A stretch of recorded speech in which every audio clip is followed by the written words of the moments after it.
We're at Oak Ridge National Lab, the manufacturing demonstration facility. How do you increase the production rate for large metal parts made through robotic directed energy deposition?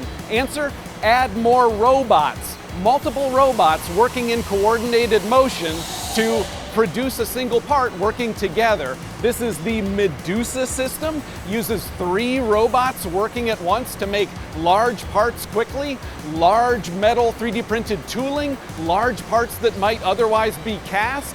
Possibilities for this system. One robot has a problem, keep producing with the other 2, or take this idea even farther, increase the deposition rate by adding even more robots than 3. Further versions of this system, I'm told, will use up to 6 robots depositing metal at once.